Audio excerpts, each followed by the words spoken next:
Good evening, and thank you so much for joining us on Ubuntu channel. And we are back live on a Tuesday where we are talking about politics. Now, today we are looking at the political atmosphere in the country. Quite a lot has been happening so far. I think we've witnessed the PF drama happening, and things have gone to parliament and things like that, and quite a lot more outside the patriotic front also has been happening on the other side. And interestingly, what really makes a lot of interesting things is that there is just a lot of voices that have come out in the open, criticizing this or others praising that, and it's just what governance is all about. At the end of the day, we love divergent views, and that is what democracy entails. And thank you so much. Remember, you are on Ubuntu channel where we are live every day at 8 p.m. And today, Tuesday, the 7th of November 2023, is another exciting day to be live on Ubuntu and also to discuss politics. I'm not alone. I'm graced with the presence of Mukelabai. Mukelabai, good evening, and thank you so much for joining me this evening. Good evening, uh, Lawrence. Thank you for having me. Today, my voice is a little bit hoarse. I have a little bit of a flu, but I'm ready to go. Okay, Mukelabai, so far, let me just first ask you, uh, what particularly is interesting you in the political scene in the country right now?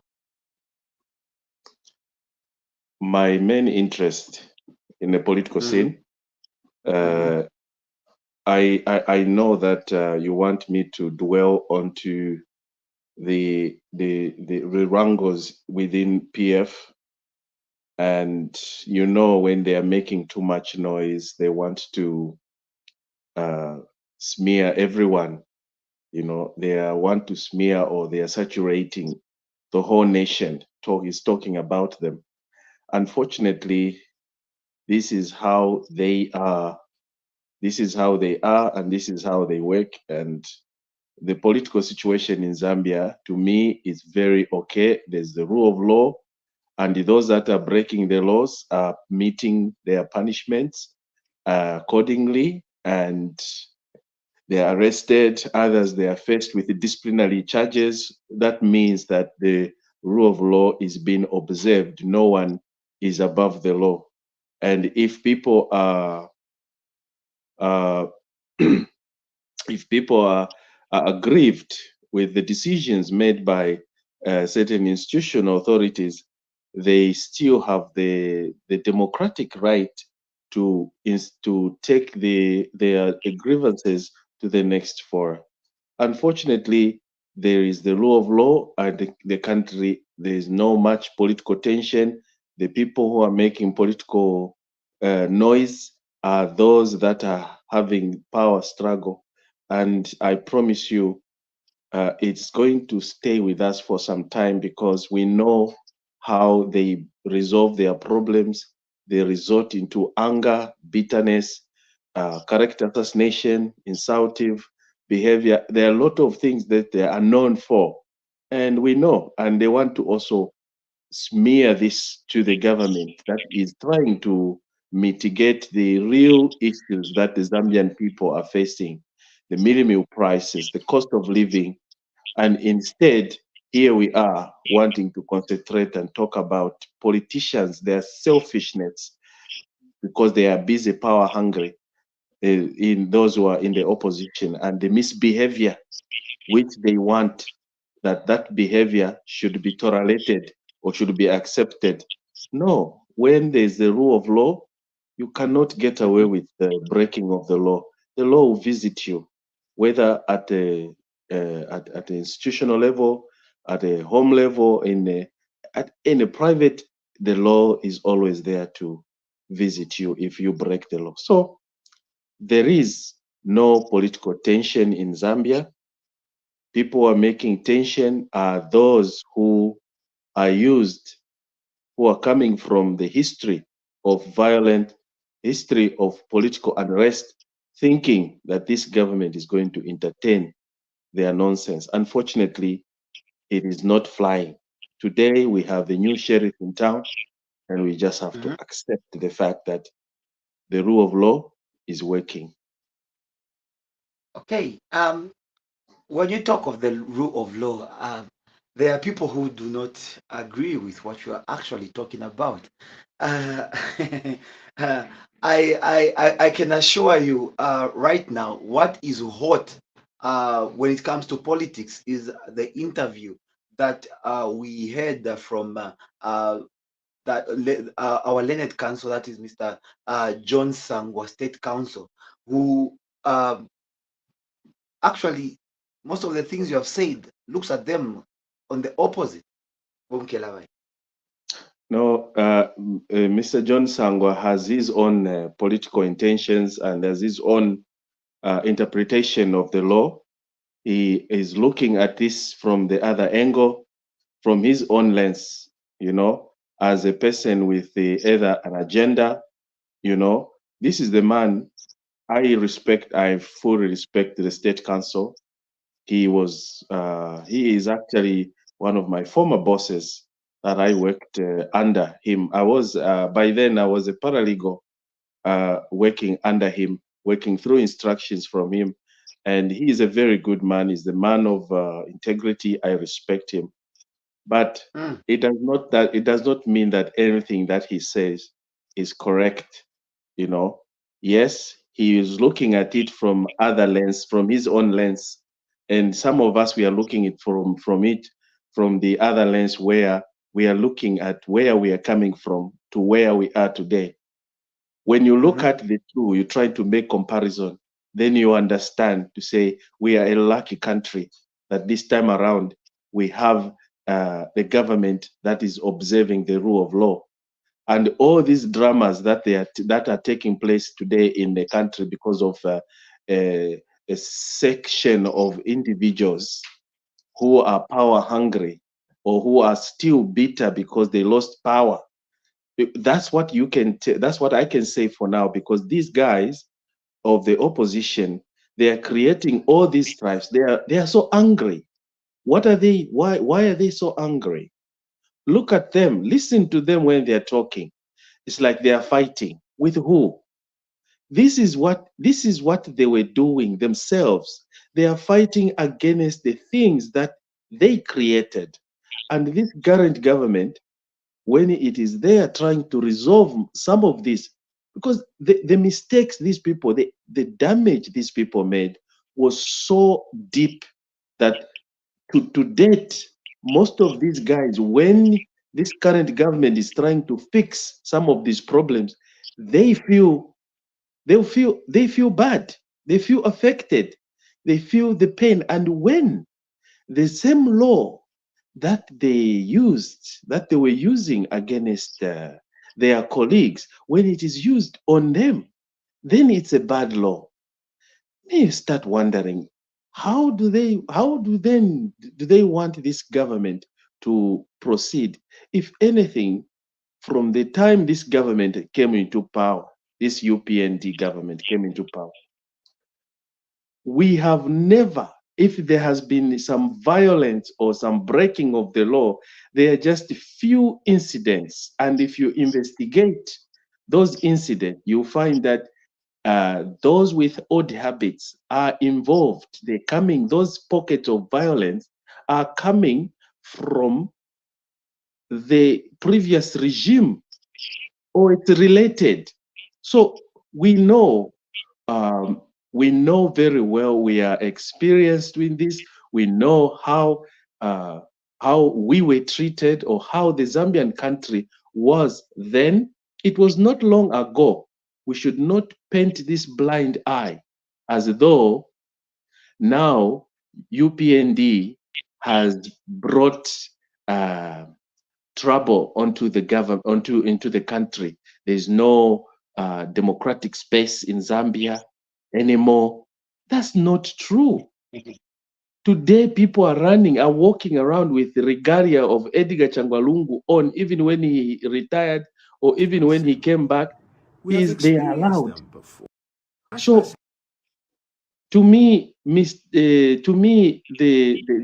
state council, he has his own opinion to interpret the law, how he or to interpret the current situation, you know. But this is the man that should also ought to know that development does not just happen, or change does not just happen in a blink of an eye, just like that. It takes time. Mukelabai, it still comes back to some of the things that he was talking about. I think there is a lot that he has talked about in his I interview, haven't and listened. I haven't we, listened to his program, but I you will can be just giving you some snippets of the same interview in bits, so that we can get a chance to react to what exactly he was talking about. But first and foremost, I think my producer has a clip where we are starting with Parliament. Uh, he was making a comment to what is happening in the Mao Sampa and the other faction, but things that are related to Parliament. Let's just listen to this.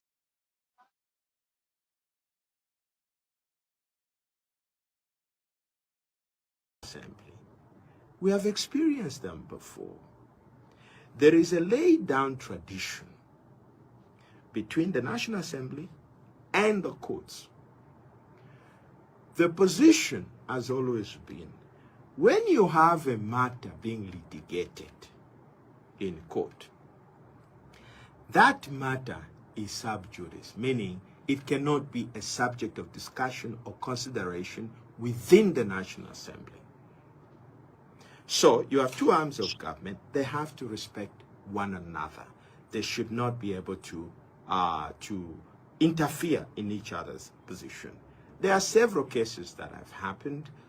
If we have time, we'll talk about them. But the position of Parliament, the National Assembly, has always been, as long as a matter is in court, it is out of bounds. It cannot be a subject of discussion by the National Assembly. But now we saw the drama that happened a couple of days ago, where the speaker goes rogue and recognizes somebody as a leader of the opposition. That's crazy. First, it is in violation of the Constitution, because the Constitution is very clear. Article 74(1) clearly states, first of all, 1 deals with the appointment of leader of government business. That is, the president shall appoint the vice president as leader of the opposition, as the leader of government business. Article 74(2) clearly states the opposition party with the highest number of seats shall elect leader of the opposition. Now, you can play whichever way you want to do it, whatever, whether you understand the dynamics and so forth. You only have to ask one question. Was there an election? There was no election. It was just an appointment. You can't. The Constitution says election. Okay? Very basic. I mean, I don't know how destructive one can be. First of all, that issue should not even have been a subject of discussion before the National Assembly, because it's a subject of litigation before the courts. Now, even if you wanted to go rogue within the law. At least you could say, okay, fine, whatever happens. You could have answered just a simple question. Was there an election? Now, remember, there is already a substantive leader of the opposition. When was this leader removed? Now, if somebody is elected, it means that the people with power to elect must also have the power to remove. And this person can only be elected by fellow members of Parliament. Fellow members of Parliament, fellow yes. members of the opposition. Yes, fellow members of the opposition. Those are the people. So once they elect, the operative word in that particular provision is election. So once they elect you, you are there. That body that elects you, only that body has the right to remove you and elect another person in your state. Okay? That is lawlessness. It's complete anarchy. You know? Other than just respecting the fact that these matters are the subject of litigation before the High Court, should have been out of bounds. But even if you wanted to deal with it, You are bound by the Constitution. We're not asking you to interpret the Constitution. You simply have to ask one question. Has Article 74(2) been complied with? If it has been complied with, then you implement it. If it is not, you could simply say, guys, you want a new leader, can you follow the Constitution? That's all. You don't have to. So you can't blame it on the Constitution. You can't blame it to say we're too young for democracy. No, these are just people behaving badly. You know, the problem is people who know the law. The law is very clear. Okay? And their practices, this is not the first time. I'll give you one more example. Okay, there we go. First and foremost, he brings up the issue of the happenings in parliament. He brings out the clauses in the constitution and what he feels must be satisfied to even hold water of whatever has happened at parliament. Do you feel he's actually has a point? Yeah, he has a point. But what he is failing to accept or acknowledge is that there was an election. And that is where the problem is, because now if there was an election within their party, the party that holds the majority. Exactly, but the election of the leader of opposition must be an election done by the members of parliament and not the election you're talking about. Well, if those members of parliament chose to ignore their own constitution, then unfortunately, the people that are there, those that are present, can actually choose the leaders of opposition. And this is what they did. In this case, Nelly Muti, the speaker, was simply acting on information given to her by a letter that was presented to her, that the PF had conducted the convention where a president by the name of Mao Samba became the legitimate elected, the only elected president. And now from there, he even received a letter from the Secretary General, who made recommendations and changes to inform the speaker, and the speaker acted according. Now, if the other people within the political party feel that they were left out, feel that the law was not followed, then they are not stopped from contesting this issue. They can challenge Mao Sampa, they can challenge their own party. Let them take their own party to court. So why are we taken out of this? These issues are already in court. Actually, let's agree on that. These issues are already in court and they are yet to be determined by the court. Why is the speaker already making decisions when matters are in court? The speaker has not made a decision yet. By removing the existing leader of opposition it is not the speaker who removed, and it's not the speaker that elect. That's where we are making a mistake. Mm-hmm. It is not the speaker that elect, and it's not the speaker that remove. The speaker has no power to remove or to elect. The speaker only acts on information given to her by a political party that holds the majority. So if they have problem with the way, who came up with the letter? If they want to challenge the letter that the speaker acted on, then that is where the bone of contention are. They can go to court and challenge. That's not a problem. The speaker, they should leave the speaker out of this. They want to smear the speaker and claim that she's acting ultra-viriously when she's simply doing that's her domain. She can decide how she wants to run the parliament. Of course, there are rules that she's following. A letter was tabled to her, not an elected, not not that the speaker herself demanded to have a what? To have the leader of opposition. She never demanded for Munduvire to be the leader of the opposition. Munduvire was brought to parliament, was introduced to parliament by the PF government, because by the PF members, who Mm-hmm. are the majority in this case. So if the same party comes with a different name, how do you want the speaker to act? The speaker is just working on the information given to her. Simple. Okay. We have a quote from the same interview actually, where Mr. John Sangwa says the Speaker of the National Assembly, Nelly Muti, has violated the Republican Constitution on the appointment of the leader of opposition and other matters.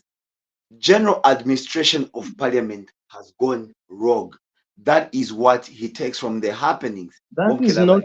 That's not the speaker. You know, I expected what John Sangwa to be patriotic and to be honest, you know. But it's like John Sangwa is also falling into this bitterness kind of attitude of the Patriotic Front. The Patriotic Front are bitter. These are the same people that chose the confusion that we see today in PF. It is not caused by the speaker. No, the speaker only act on information given to her.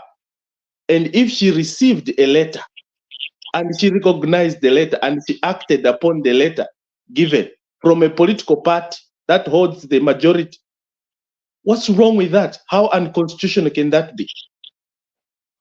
Mhm. People who are being unconstitutional now, these are people who are violating. These are now busy people like the state council is now trying to smear or to dent the speaker of a case that she has not committed.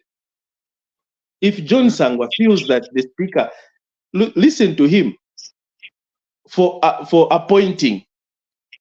Did the national speaker appoint the leader of opposition? Honestly, does the speaker But have she the is, power? she is the chairperson of that assembly Does and must does ensure the that rules in that assembly are followed. anybody Why she listen is there? listen anybody that is brought to the parliament by the opposition, any person, even tomorrow, if they want the opposition, they can come with a new name. The speaker will just say we follow. Even after 2 weeks, they can change. The speaker will still go on and she cannot decide for the party. She can't. The bone of contention is because the speaker has accepted, has allowed the new guy that they brought, the PF, they chose this guy to come and represent them. Now, if they are having problem with the election, with the selection of the person, the leader of opposition, who they are disputing that he did not come under he came under different conditions. It's not the speaker's duty to start interrogating how this speaker was, how the leader of opposition was elected. How did he come into parliament? How did they come up with his name? It is not her duty.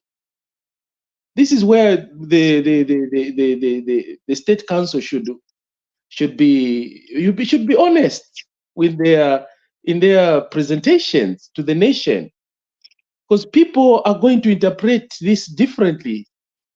You are coming up with such word to say the national speaker has violated the constitution when Mhm. she has not. We know, even some of us, we also studied law. It's not just Mr. John Sangwa. If anything, it's him who taught me. Now I'm against him as well. His interpretation is wrong, in my opinion. His opinion, that is his legal opinion. In my opinion, as well as a Zambian citizen, I'm simply saying, Mr. John Sangwa, you have rushed to jump, you are jumping the gun. The speaker does not elect or does not appoint leaders of opposition. That's where you are wrong, sir.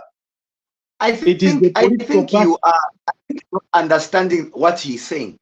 He is not saying the speaker appointed. He is saying That is what your statement, that's a wedding you put. And do not follow propaganda na imwe. no.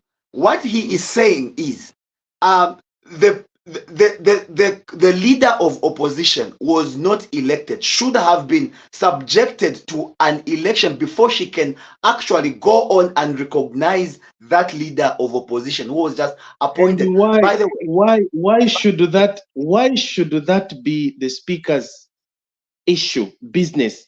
Why should that be a speaker's business? she is the Elected by who? chairperson of the House. Elected by who? By the speaker? By the opposition members of parliament. Exactly. And the speaker Majority and of the speaker opposition and the members of speaker parliament should be have refused. The majority of opposition members of parliament have refused to acknowledge the one who their speaker is recognizing as their leader. That's their problem. If they did not elect him, then they should not go to the speaker and trouble the speaker. The speaker has nothing to do, has got nothing to do with the leader of opposition that they elected, that they so-called elected, if at all it was elected or not. It is not the speaker's duty. The speaker's duty is to carry the business of the parliament to go on. Whoever is brought before the speaker will simply recognize that person and move on. Agree. Who is brought? If the other speakers, if the other members bring another name, she must just agree. Isn't that chaos? It's not chaos if they choose. I told you to say the leaders of opposition can be changed at any time, at any given time. There's no limitation. If they want to revoke, if the political party wants to revoke this new leader of opposition and they want to bring somebody else, they are at liberty to do so, but not at the blessing of the speaker.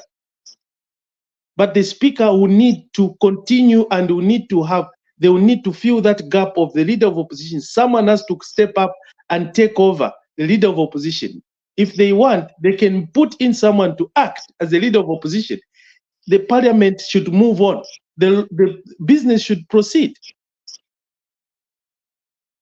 So it's not that everything that comes from a lawyer or from state council, it's right, it's correct. No, these are opinions. These are matters of opinion that can be challenged as well. But we respect the state council. We respect his advice, his counsel. But sometimes it could be misplaced. It could be misplaced.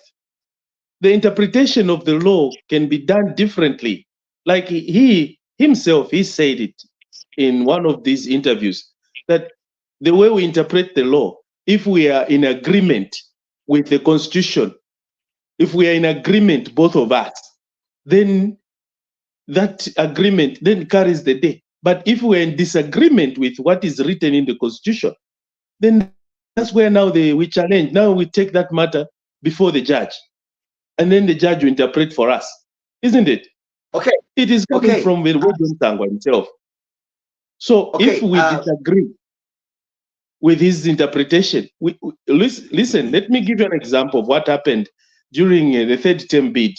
Remember, on the issue of, let me not move out. I'm just trying to bring you back to the issue of John Sangwa, the state council, over his position, his legal position, or rather legal opinion over the third term of Edgar Changwalungu. Remember, it is not long ago.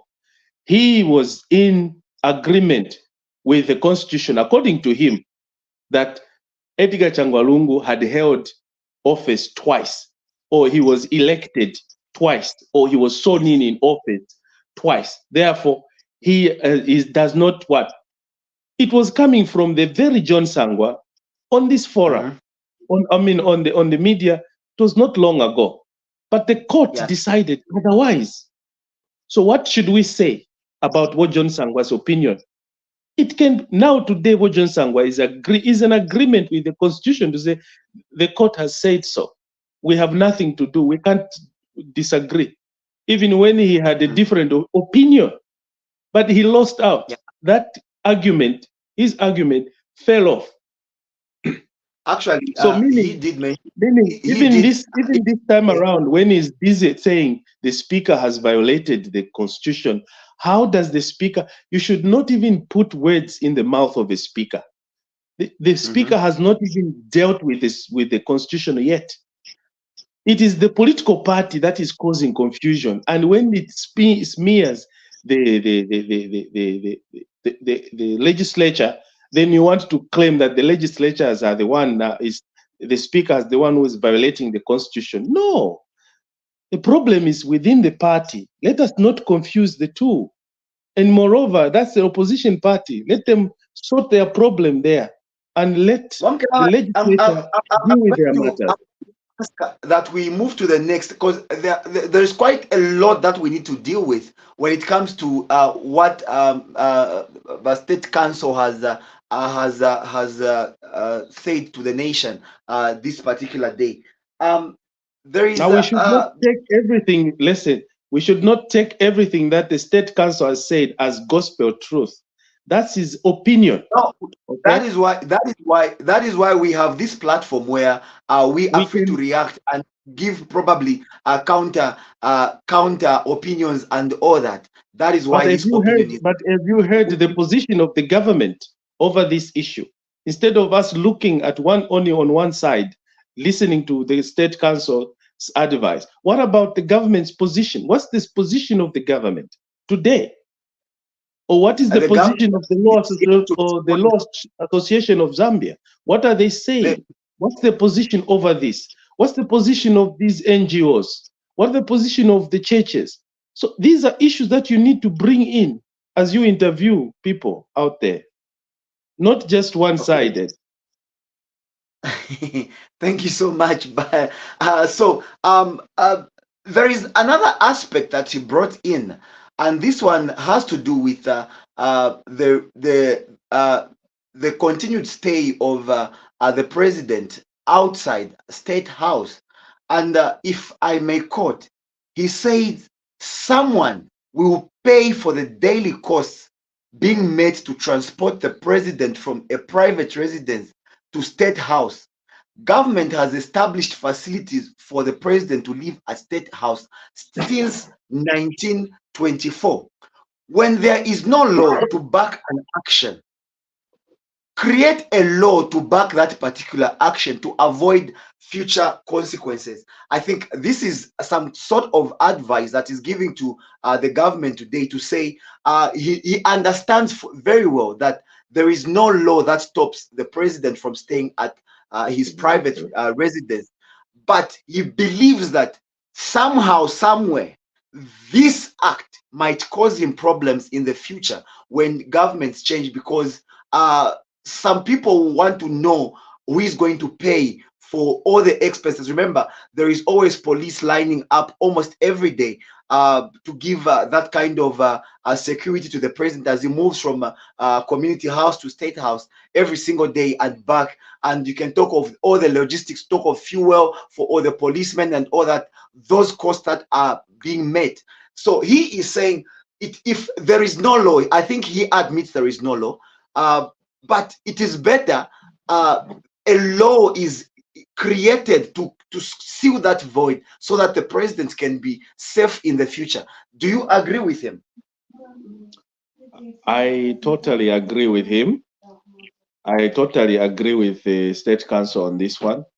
But at the end of the day, it is people like the state council who should advise, who are rubbing shoulders with either the opposition today, who should advise the opposition to say, instead of politicking or throwing tantrums in parliament over over the stoppage, over the guidances that have been directed or guided by the parliament, by the speaker, and then you go and start throwing tantrums and start insulting where you earn yourself a suspension. These are issues that the opposition should bring out in a very respectable and very uh, in a normal way, in a reasonable way in parliament. You come up with such kind of a bill. Who would not think about it, honestly? Who would not even think of agreeing? Who will not agree to such? Because you are preventing future abuse. Because next time you are not going to have a millionaire of a president in State House. You are going to have a poor person like Wolungu did. He was poor when he came, and he left the State House with billions. So the question is, how are you going to account? This time around, probably HH, he can manage to account for his travel to and from. He can even say, I'm ready to pay the government. But one day, in the near future, I think what Johnson was looking at the future. What happens when we have a poor man coming into State House and he decides to stay and remain in Chivolia, where he's going to stay? You say, Mwakulai Samukunsenda, from my home to State House. And then there will be these costs. And along that, then you find that he's going to incur so many bills, billions of kwacha. Who's going to be accountable and who's supposed to pay? And how do we prevent this from being abused? So he has a point, definitely has a point. The president today, Mr. Aichechi, I believe he has his own reason.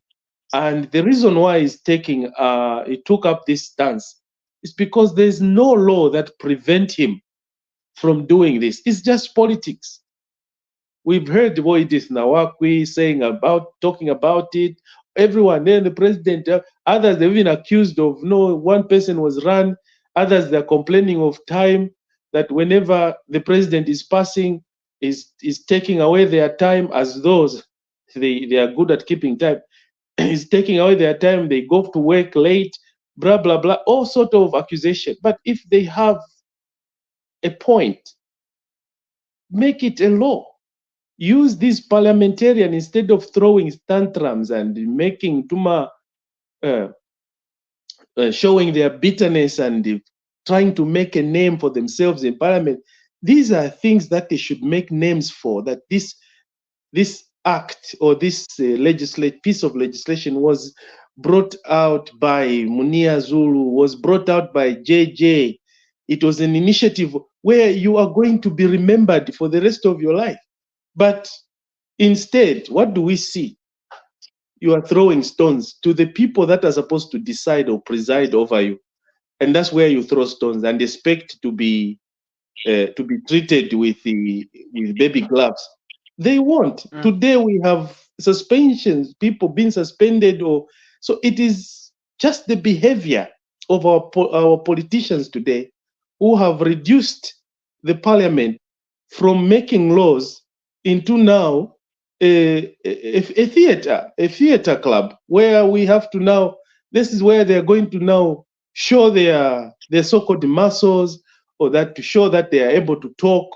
They can also retaliate. They can also show their credentials. They also have power, insulting the presiding. What example are you getting from this? What example are you giving to the future generation? And as Zambians, we are known for respecting the authority. Are we not saying that we should respect even when we are being trampled upon? But we can speak when our rights are being infringed, but in a very matured manner, where you sit down round the table and table your matters. And if you are being unfairly treated, it will be shown. We will see.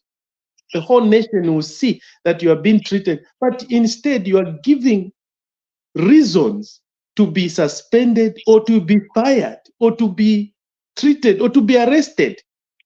We see most of these opposition, instead of coming up with proper checks and balances, they are creating laws. They're creating, committing offenses where when they are arrested, they are giving a probable cause for the police to come and pick them. And when they are picked, that's when they go and invoke the issue of no, they claim no, we are being persecuted. The democratic spaces, you are giving that democratic space. It is you is creating that the lack of democratic space in the country, because instead of fixing the problems that are affecting your people in the communities, in your constituencies, you are busy creating, violating laws, breaking the laws, you are fueling the government to come and arrest you, giving them a reason to arrest you or to discipline you.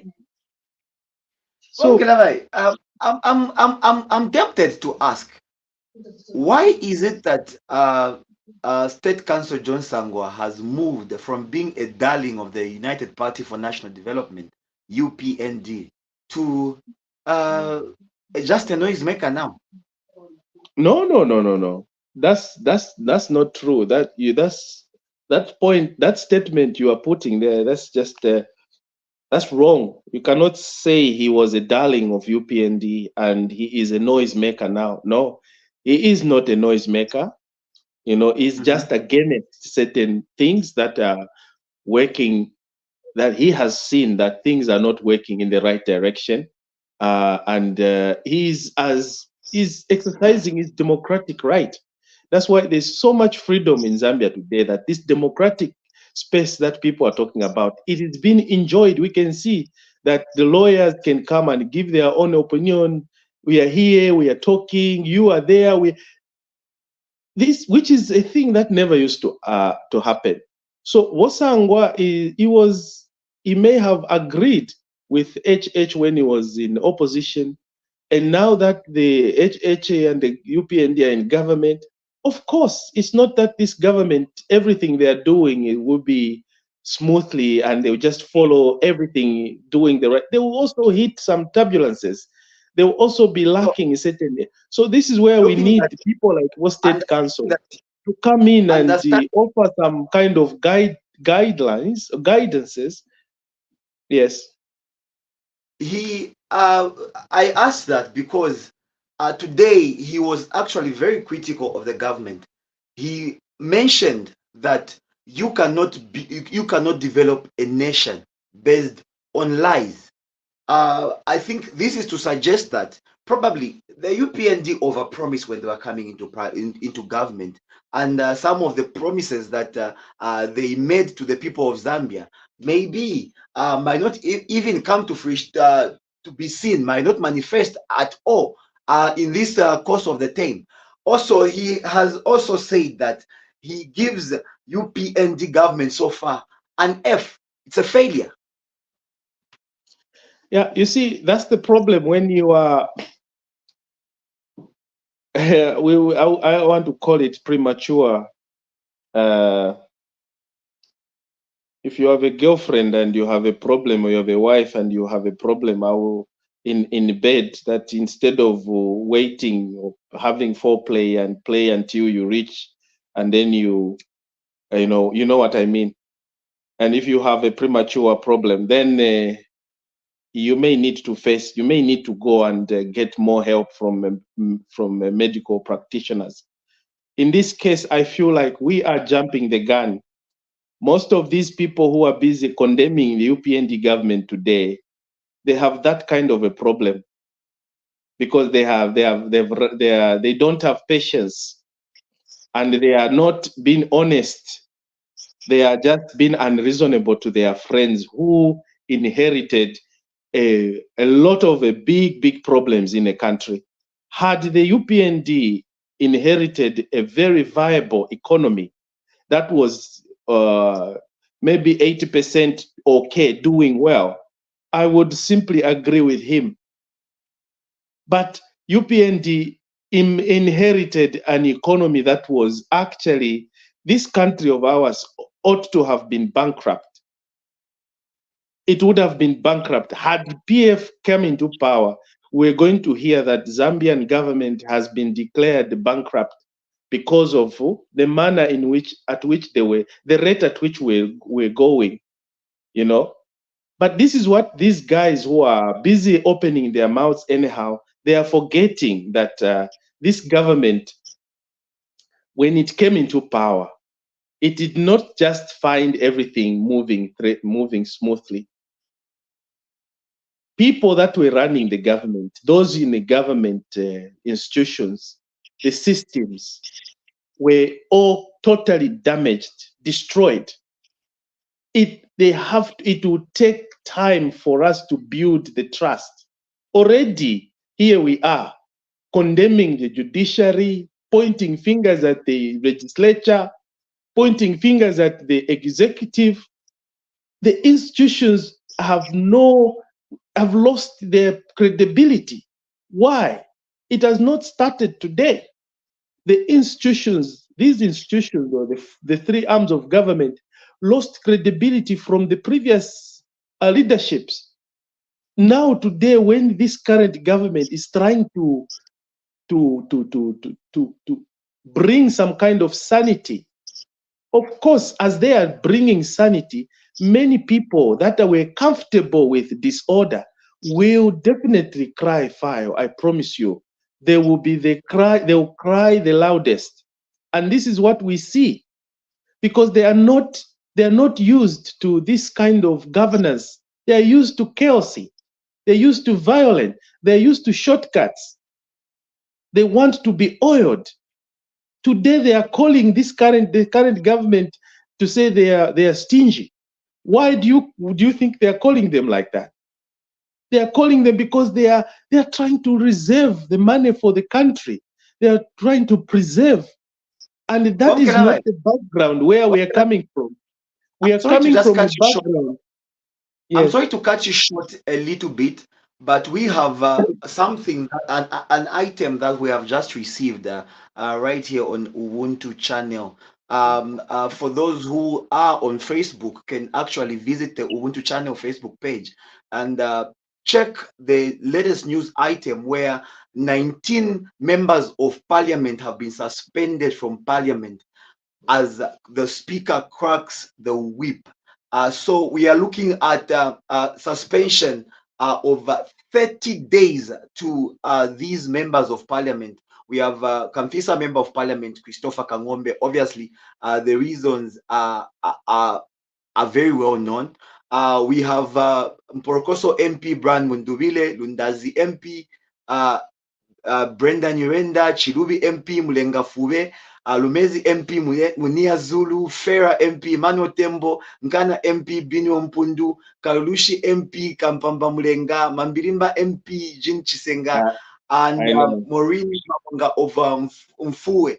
Also included Nakonde MP, Lucas Mumba, Lukasha MP, Joe Chisanga, Mkushi MP, Davis Chisopa, Milanzi MP, Melesiana Chiwe, Shiwangandu MP, Stephen Kampiongo, Chawama MP, Tasira Lungu, and Petauke MP, Jay Banda, who was suspended for 14 days. So that is the latest that we have from Parliament, where there are those suspensions. Mukelabai, is it not just going to be UPND in Parliament alone? If that's what it takes to, can you hear me? I think someone was trying to call me. Yeah, I can hear you. I can hear you loud and clear. Sorry about that. All right.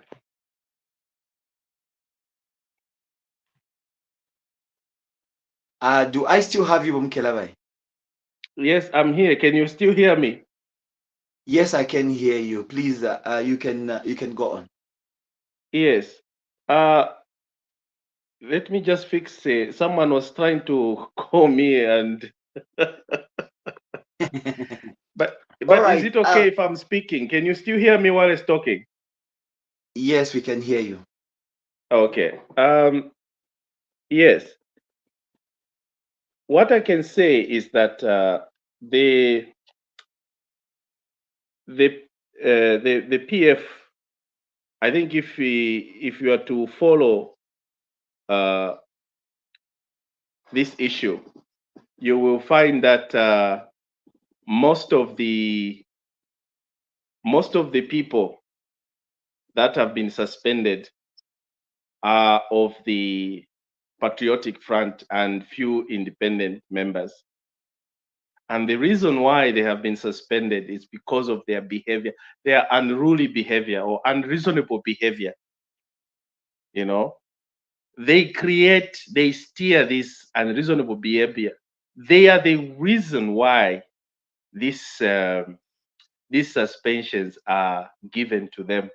They create this so that they could come up with this narrative of saying they are being persecuted or they are being unfairly treated. Nobody has forced them to misbehave or to break the rules of the house. In the house there, you just follow rules, isn't it? And Mhm. when the presiding officer is guiding you, you just need to respect authority. But look at them, all of them, 20 or 19 of them, you can tell that these are defiances of authority. They always want to defy the authority. And the reason why, it's because they are still bitter from the defeat. They still want, Mukelabai, they still uh, wish, let me they just still add wish. something also. Let me just add something to your thought as you answer, so that we can also start winding up. There is also rumors circulating that actually there was a plan to raise a motion in Parliament tomorrow to impeach the speaker. Well, I don't need to. They can bring up the impeachment if they have a cause of action. They have a probable cause. Let them go ahead. But in this case, this is what I've been saying.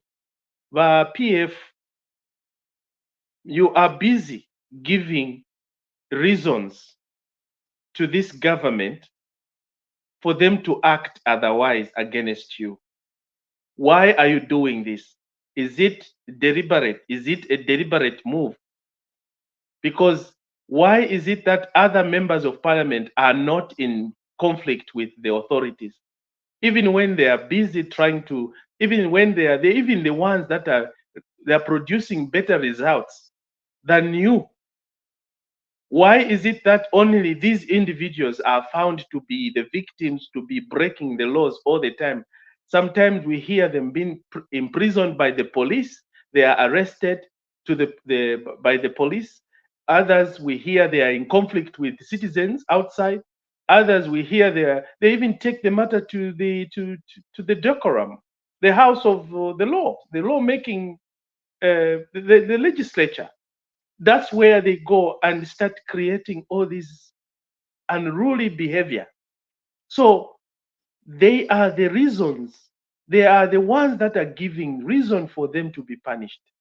Why should you do that if you know that you are either, because let's borrow their narrative, because they claim that this government is a dictatorship. So why are you giving a dictatorship reasons to come and arrest you, to charge you? It means you also, you're a problem. You are the one who is busy poking, isn't it? But there's nothing like that. There's nothing of that nature. These guys are known for their unreasonable, unruly behavior. Look at Munduvile's behavior during that altercation with the deputy speaker. That was uncalled for. You even goes outside parliament to go and call the national speaker useless, a Dow, all sort of names. You are defiance of the law, or you are disrespecting the authority. What example are they showing to the youths today, or to the aspiring, to the future prospective politicians that are going to come into parliament as opposition leaders or as members of parliament? No, this behavior has been on. These guys, That's why we claim that they have lost touch. They have lost touch because they came back to parliament on the pretext that they are not going to recognize this government. One. Secondly, they came to parliament because they were so badly defeated, humiliated by the UPND, that suddenly the people that were in power, they are now the underdogs. They are now on the other side. Now they see that the people that they beat, the people that they defeated, the people that they they presided on are now their bosses. They are having problems with the authority, these guys. It's not just because they want to. No, they are disappointed. They are still bitter. And this is why we are saying they are losing it, because look at Kankoyo, not Kankoyo, but Sande Chanda, Convinced. this MP for Oh, Kanchivia. Kanchibia. Look at what he is doing. Do we see him getting in trouble with the law? No. Why? Because he is doing what he was elected for. If he has issues with the government, with the current, he will bring it in a respective manner to parliament and argue or dispute or speak in a very respectable and a humble way. No one is going to punish him. I believe he has never even received any punishment himself, because he's trying to stay away from trouble. Not that but look at him. He is a We result oriented we man. have to Look at start his winding up constituency. now. We Imagine have to if start everyone winding up was like now. that. Imagine if everyone was like that. These guys, they are wasting their time. They are so much selfish that they are thinking of their ego instead of looking at the interest of their people they are representing. And now look, they are being punished. They have been suspended out of their constituency, out of parliament. How are they going to come and represent their people? And what are they going to tell their people? Because they are going to lie now. They're going to to call to propagate, to spread propaganda and falsehood when they are the Mukelabai, ones that caused this problem. we, So Abama we members have of to, parliament, they have been suspended because of their own problem. They brought this to themselves, and they should we not have rob to the nation. at May I this wind up point. now? They should not All right, go ahead. bring they should not bring their internal party fighting to the nation. Let them fix their problem. Let them face Mao Sampa. Let them go to court if they want. Let them call Mao Sampa and sit down around the table and discuss. Come up with one solution. If they want to follow Mao Sampa, they should go that way. If they want to form their own political party, let them do so. Edgar Changwalungu is back in politics. The best advice I could give him is, Edgar, just form a new political party for yourself with Venerubinda, where you are going to be a president, and then you proceed if you want. Just do it like the way Citizen First did. Do you hear any noise from there anymore? No, it's quiet. Do the same. You'll be happy. Leave us We out of this. Leave the nation we out of your drama. This drama of PF, you are bringing this to yourself, not the country. Keep, okay. keep the country out of this. Mukelabai, I'll have to Thank cut you. you short. And thank you so much for finding the time to be with us this particular Tuesday. And hopefully, next week as well, we shall enjoy each other's company as we look at more happenings in the political scenes countrywide. From me and Rom Kelabai, and also the man upstairs, Mr. Emmanuel, we want to thank all the viewers out there who took time to join us and interact with us on this particular program. And we are so grateful that you really did and were with us. Please remember that you can watch this broadcast at any time you find the chance. It is there on Ubuntu Channel Zambia on all social media platforms. It's not going to be deleted. It's going to be there. And also remember to join Lance tomorrow as he brings you a program that meet your leaders, where he will bring you interesting leaders that you may want to know and hear from them. Like I said, good night, and please keep watching Ubuntu and supporting us. We are grateful.